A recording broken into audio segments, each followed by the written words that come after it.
Hello बच्चों, आप सबका बहुत बहुत स्वागत है मेरे यूट्यूब चैनल में। मैं आपकी रमा मैम और आज आपके लिए लेकर आई हूँ एक्सरसाइज 4.1 का क्वेश्चन नंबर 2। क्वेश्चन नंबर 1 मेरा ऑलरेडी कंप्लीट हो चुका है, उसका वीडियो भी अपलोड हो चुका है। उस वीडियो का लिंक मैं इस वीडियो के डिस्क्रिप्शन बॉक्स में आपके साथ शेयर करूँगी, तो आप उसको देख सकते हैं अगर आपने नहीं देखा है तो। और अगर आपने अभी तक मेरा चैनल सब्सक्राइब नहीं किया है तो उसको भी सब्सक्राइब कर लीजिए आप। तो चलिए क्वेश्चन नंबर 2 हम देखते हैं। First part, the area of a rectangular plot is 528 meters square. The length of the plot is one more than twice its breadth. We need to find the length and the breadth of the plot. तो देखिए, पहले आपको ये पता होना चाहिए कि rectangular plot कैसा होता है और लेंथ और ब्रेड्थ क्या होती है। ठीक है, तो हम आपको बताते हैं। तो देखिए, इस तरीके की फिगर को हम रेक्टेंगल फिगर बोलते हैं और ये 2D फिगर होता है। इसकी सामने वाली साइड्स जो होती हैं ये पैरेलल होती हैं। ठीक है, अपोजिट साइड इसकी पैरेलल होती हैं और ये चारों एंगल इसके 90 डिग्री के होते हैं। ठीक है, और डायगोनल्स इसके इक्वल होते हैं। ठीक है, बाकी इन चीज़ों का इस क्वेश्चन में यूज़ नहीं है, बट फिर भी मैंने बता दिया आपको। अब देखिए वो क्या कह रहे हैं, area of a rectangular plot is 528 metre. तो आपको एरिया कितना दिया हुआ है, 528 metre square. Okay, the length of the plot is one more than twice its breadth. जो लेंथ है प्लॉट की वो एक ज्यादा है उसके ब्रेथ के दुगने से। ठीक है, ये लेंथ हो गई और ये ब्रेथ। ठीक है, तो लेंथ क्या है, ब्रेथ के दुगने से एक ज्यादा है। ओके, तो अगर हमने ये मान लिया let breadth is equal to x metre. ठीक है, हमने ब्रेथ को x मीटर का मान लिया, तो लेंथ हमारी क्या हो जाएगी, वो क्या कह रहे हैं कि लेंथ ब्रेथ के दुगने में भी एक ज्यादा है। मतलब पहले तो हम ये जो ब्रेथ है इसका हम दुगना करेंगे। ठीक है, हमने इसका दुगना कर दिया, दुगना मीन्स ट्वाइस, हमने ट्वाइस कर दिया।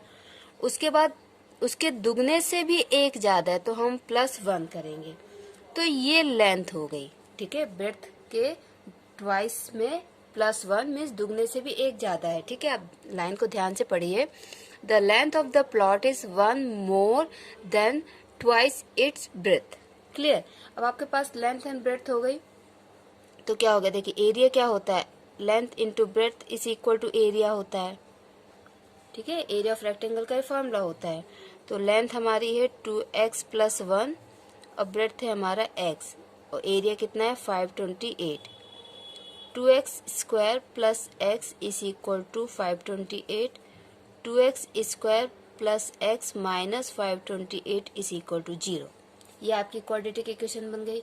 अब देखिए इसमें ये दिया हुआ है क्वेश्चन में, represent the following situation in the form of quadratic equation. हमको नीचे जो क्वेश्चंस दिए हुए हैं उनकी सिर्फ क्वाड्रेटिक इक्वेशंस बनानी है, उनको सॉल्व नहीं करना है। तो ये जो क्वेश्चन है आपका 1 नंबर में भी आ सकता है और 2 नंबर में भी आ सकता है, क्योंकि अब एमसीक्यू बंद हो गए तो इन क्वेश्चंस के आने के चांसेस बहुत ज्यादा बढ़ गए हैं। ये बहुत शॉर्ट क्वेश्चन है, देखिए हार्डली इसमें हमने 6 स्टेप्स लिखे, 6-7 स्टेप्स लिखे हैं। तो ये आपका 1 मार्क में आने के इसके पूरे पूरे चांसेस है और ये 2 मार्क्स में भी आ सकता है। ओके, सो अब हम इसका देखते हैं सेकंड पार्ट। अब ये देखिए सेकंड पार्ट क्या दिया है, the product of 2 consecutive positive integers is 306। We need to find the integers. देखिए पॉजिटिव इंटीजर्स बोला है, मतलब ये जो इंटीजर्स हैं, ये जो नंबर है ये 0 से बड़े हैं। ठीक है, दूसरी बात कॉन्जिक्यूटिव। कॉन्जिक्यूटिव मतलब होता है लगातार, 11, 12, 15, 16। ठीक है, कॉन्जिक्यूटिव नंबर्स उनको कहते हैं जो लगातार होते हैं, एक के बाद एक होते हैं। तो अगर हम पहला नंबर x लेते हैं तो दूसरा नंबर क्या होगा, x + 1। ठीक है ना, कॉन्जिक्यूटिव नंबर्स क्या होते हैं, 11, 12, 15, 16, 18, 19। ठीक है, लगातार जो नंबर होते हैं 100, 101। तो अगर हमने पहला x लिया तो दूसरा क्या, उसमें 1 प्लस कर देंगे तो हमको नेक्स्ट नंबर मिल जाएगा। फिर इन दोनों नंबर का प्रोडक्ट क्या है, 306। तो बहुत सिंपल क्वेश्चन है, हम इसको कर लेते हैं। तो देखिए हम मान लेते हैं लेट फर्स्ट इंटीजर भी x। सो सेकंड इंटीजर क्या हो जाएगा, क्योंकि कॉन्जिक्यूटिव हैं तो एक के बाद एक हो जाएगा, तो सेकंड हो जाएगा आपका x + 1। ओके, ना प्रोडक्ट, दोनों का प्रोडक्ट कितना है, इज इक्वल टू 306. ओके, तो product means x plus 1 into x is equal to 306. दोनों नंबर का प्रोडक्ट 306 के बराबर है. ओके, अब हम क्या करते हैं, x plus 1 into x is equal to 306. So x square plus x is equal to 306. X square plus x minus 306 is equal to 0. ये आपकी क्वाड्रेटिक इक्वेशन बन गई जो इस कंडीशन को रिप्रेजेंट कर रही है. Okay, now this is our third part. Rohan's mother is 26 years older than him. Rohan की माँ उससे 26 साल बड़ी है. ओल्डर मतलब बड़ा होना, ठीक है. तो 26 साल उसकी माँ उससे बड़ी है. The product of their age in years 3 years from now will be 360. तो 3 साल बाद, फ्रॉम नाउ मीन्स अभी से, तो अभी से 3 साल बाद उन दोनों की एज का प्रोडक्ट, उन दोनों की एज का मल्टीप्लिकेशन 360 होगा. We would like to find Rohan's present age. हमको रोहन की प्रेजेंट एज फाइंड करना चाहिए, हमको ये करना है. तो कैसे करेंगे, ठीक है. लेकिन ध्यान रखिए कि आपको इस क्वेश्चन की हेडिंग ये दी गई है कि आपको सिर्फ क्वाड्रेटिक इक्वेशन में रिप्रेजेंट करना, उसको सॉल्व नहीं करना है. ओके, तो देखिए हम मान लेते हैं, let Rohan's present age. Rohan की प्रेजेंट एज क्या है, x ईयर्स, ठीक है. अब रोहन की माँ क्या है, 26 साल बड़ी है, तो उसकी मदर्स एज क्या हो जाएगी,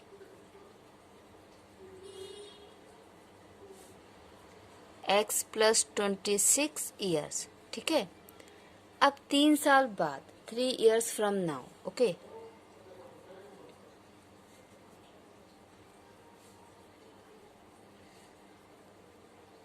रोहन की एज क्या होगी 3 साल बाद. ऑब्वियसली रोहन 3 साल और बड़ा हो जाएगा, तो वो हो जाएगा x plus 3 years. His mother's age, वो भी 3 साल और बड़ी हो जाएंगी, तो x plus 26 plus 3 x plus 29 years. अब 3 साल बाद दोनों की एज का प्रोडक्ट है, कितना प्रोडक्ट दिया है, 360. ओके, तो हम यहाँ पे लिख सकते हैं अकॉर्डिंग टू गिवन कंडीशन, ठीक है. गिवन कंडीशन के according x plus 3 multiply x plus 29 is equal to 360. Clear. तो ये क्या हो जाएगा, x into x, x square plus 29x plus 3x plus 3 into 9, 9 3 27 का 7, 2 3 6 7 8 87 is equal to 360. So x square ये हो जाएगा 29 30 31 and 32. Okay, plus 32x plus 87 minus 360 is equal to 0. Okay, तो क्या आएगा, एक्स स्क्वायर प्लस 32x, इसमें से 10 में से 7 गया 3. ओके, देन से ये बचेगा 5, तो 5 में से 8 गया, मीन्स 15 में से 8 जाएगा तो 7 और फिर 2 माइनस 273 इज इक्वल टू 0. सो ये वो क्वाड्रेटिक इक्वेशन है जो इन दोनों के इस एज के रिलेशन को रिप्रेजेंट करती है. और अगर वो आगे हेडिंग नहीं देते ऊपर वो कि आपको सिर्फ क्वाड्रेटिक इक्वेशन में रिप्रेजेंट करना है, सिर्फ ये क्वेश्चन अकेला आता तो हम इसको आगे सॉल्व करते और उनकी एज भी निकालते. और आगे आपको मिलेंगे इस टाइप के क्वेश्चंस, आपको आगे मिलेंगे एज के बेसिस पे, जिसमें आपको एज भी फाइंड आउट करनी होगी. Okay, now this is the fourth part. मैं आपको एक बात ये कहना चाहूँगी कि वर्ड्स प्रॉब्लम बहुत इजी होते हैं, बहुत ज़्यादा टफ नहीं होते हैं. कुछ तो बहुत ही ज़्यादा इजी होते हैं. जो आपको लगता है कि हाँ ये टफ है, तो आप उनको ज़्यादा प्रैक्टिस कीजिए. उनको आप कम से कम 4 या 5 बार प्रैक्टिस उनकी कीजिए, उनको सॉल्व कीजिए. 1-2 बार आप उनको देख के सॉल्व कीजिए, फिर आप उनको बिना देखे सॉल्व कीजिए, और फिर उनको आप 2-3 हफ्ते का गैप लेके सॉल्व करने की कोशिश कीजिए. अगर वो आपसे हो गया, दैट मीन्स कि आपको वो अच्छे से समझ में आ गया है. और फिर आप उनको बीच बीच में एक रिवीजन के तौर पे कभी कभी सॉल्व कर लीजिए, तो एग्जाम तक आपकी बहुत अच्छी तैयारी हो जाएगी. चलिए अब हम देखते हैं fourth part. A train travels a distance of 480 kilometre at a uniform speed. एक ट्रेन है जिसने 480 किलोमीटर का डिस्टेंस कवर किया है। यहाँ पे एक कंडीशन ये है कि स्पीड जो है वो यूनिफॉर्म है, ठीक है, स्पीड उसकी चेंज नहीं हो रही है, और प्रैक्टिकली ये चीज़ मुश्किल है, ठीक है। हाँ, ट्रेन के केस में थोड़ा हम मान सकते हैं कि हाँ कुछ देर के लिए ये चीज़ पॉसिबल है, बट फिर भी बहुत ज़्यादा टाइम के लिए ये चीज़ प्रैक्टिकली मुश्किल है। लेकिन मैं पहले भी ये बात समझी है कि फिजिक्स और मैथ में हम आइडियल केसेस लेके चलते हैं, ठीक है। तो यूनिफॉर्म स्पीड है, मीन्स स्पीड चेंज नहीं हो रही है। If the speed had been 8 kilometre per hour less, मतलब जो स्पीड थी उससे, जो स्पीड पहले थी उससे अगर हमने 8 किलोमीटर प्रति घंटा के हिसाब से स्पीड कम कर दी, then it would have taken 3 hours more to cover the same distance. तो वो 3 घंटे एक्स्ट्रा लेगी उतने ही डिस्टेंस को कवर करने के लिए। वो तो सही है, अगर आप स्पीड कम कर लेंगे तो कहीं भी पहुंचने में आपको टाइम ज़्यादा लगेगा, और अगर आपने स्पीड ज़्यादा कर ली तो टाइम कम लगेगा। अब जिस स्पीड से वो चल रही थी उसमें कुछ टाइम उसको लग रहा होगा, ठीक है। अब उस स्पीड में उसने 8 किलोमीटर कम कर ली अपनी स्पीड पर आवर के अकॉर्डिंग, तो जो पहले जितना भी टाइम लग रहा था उसी टाइम में 3 घंटे और लगेंगे। ओके, तो अब हम देखते हैं कि इसको हम इक्वेशन कैसे बनाते हैं, ठीक है। ओके, तो डिस्टेंस कितना दिया है हमको, 480 किलोमीटर। कितना डिस्टेंस दिया, 480 किलोमीटर। ओके, अब जब 480 किलोमीटर है तो फर्स्ट केस में हम उसकी स्पीड मान लेते हैं। Let the speed of train is equal to x kilometre per hour. Speed है, ठीक है, स्पीड क्या होता है, डिस्टेंस अपॉन टाइम, तो यूनिट क्या होगी, डिस्टेंस की यूनिट होगी और टाइम की यूनिट होगी, इसलिए किलोमीटर पर आवर, ठीक है। सो x किलोमीटर पर आवर। जब आपका डिस्टेंस इतना है, स्पीड इतनी है, स्पीड इक्वल टू क्या होता है, distance upon time. Okay, so x is equal to 480 upon t. Clear, so t is equal to 480 upon x. First case में इतना टाइम उसको लगेगा। ओके, अब स्पीड को क्या हुआ, 8 किलोमीटर प्रति घंटे के हिसाब से कम कर दी, तो हम यहाँ लिख सकते हैं न्यू स्पीड। ओके, तो न्यू स्पीड क्या हो गई, x minus 8 kilometre per our, ठीक है। जब आपको 8 घंटे प्रति घंटे के हिसाब से स्पीड कम कर दी तो टाइम आपको एक्स्ट्रा लग रहा है, ठीक है। तो न्यू टाइम क्या है आपका, 3 घंटे ज़्यादा है, ठीक है। मतलब ये जो टाइम है इसी में 3 घंटे हम और एक्स्ट्रा ऐड कर देते हैं। सो 480 अपॉन एक्स प्लस 3, ये आपका न्यू टाइम है, ठीक है। इसको हम T1 कर देते हैं, इसको T2। क्लियर, ये आपका न्यू टाइम है। तो अब इसके अकॉर्डिंग स्पीड क्या हो जाएगी, और दूसरी तरीके से अगर देखा जाए तो T2 क्या होगा, डिस्टेंस अपॉन स्पीड। डिस्टेंस कितना है, 480, और स्पीड क्या हो गई, डिस्टेंस तो सेम है, सिर्फ टाइम और स्पीड कम ज़्यादा हो रहे हैं, तो डिस्टेंस अपॉन टाइम, ठीक है, ये हमारा T2 है, ठीक। अब ये जो इक्वेशन बनी है, इस इक्वेशन में हम T2 की वैल्यू रख देते हैं। ओके, तो क्या हो जाएगा, 480 upon x plus 3 is equal to 480 upon x minus 8। Okay, अब क्या होगा, हम इसको इधर ले जाते हैं, ठीक है। तो 3 is equal to 480 upon x minus 8 minus 480 upon x, ठीक है।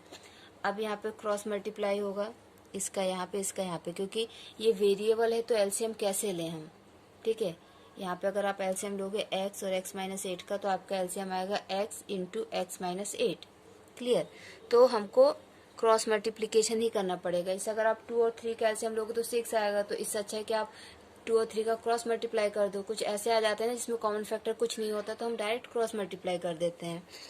तो क्या होगा, 480 into x and 480 into x minus 8, और नीचे हो जाएगा x और x माइनस 8। तो 3 into x minus 8 is equal to 480x minus 480x, फिर माइनस माइनस प्लस, तो ये क्या हो जाएगा 8 0 जा 0, 8 8 जा 64 का 4, ऊपर 6, 8 4 जा 32, 38 इक्वल टू 0। ठीक है, तो यहाँ पे क्या होगा कि ये दोनों कैंसिल हो जाएंगे क्योंकि सेम है और साइन अपोजिट है, तो ये दोनों कैंसिल हो जाएंगे। ओके, अब ये यहाँ पे क्या बचेगा, x into x x square minus 8x is equal to 3840, ये इक्वल टू 0 नहीं आएगा। ठीक है, 3x square minus 8 3 24, 24x minus 3840 is equal to 0। अब यहाँ पे एक काम ये हो सकता है कि हम 3 कॉमन ले लें, क्योंकि 24 भी 3 के टेबल में आता है, 3 भी टेबल में आता है, लेकिन हमें ये चेक करना पड़ेगा। इसके लिए आपको 3 का डिजिबल टेस्ट आना चाहिए। 3 का डिजिबल टेस्ट क्या होता है, सारे डिजिट्स को प्लस करके 3 से डिवाइड करके देखते हैं। तो देखिए 3 + 8 कितना हो जाएगा, 11, 11 + 4 15, और 15 3 के टेबल में आता है, मतलब ये 3 से डिवाइड हो जाएगा। तो अगर हम इसमें से 3 कॉमन लें तो बचेगा x square minus 8x minus 1 3 1 जा 3, 3 2 जा 6 एंड 3 8 जा 24 और 0। तो ये आपकी फाइनल क्वाड्रेटिक इक्वेशन होगी इस क्वेश्चन के लिए। और अगर ये क्वेश्चन आएगा तो 2 मार्क्स से कम का बिल्कुल भी नहीं आएगा। ओके, तो इस तरीके से आपको इक्वेशंस बनानी है। अगर आपको कोई प्रॉब्लम है तो आप कमेंट सेक्शन में मुझे बता सकते हैं। प्रैक्टिस करते रहिए, अपना ख्याल रखिए। Thank you, bye bye.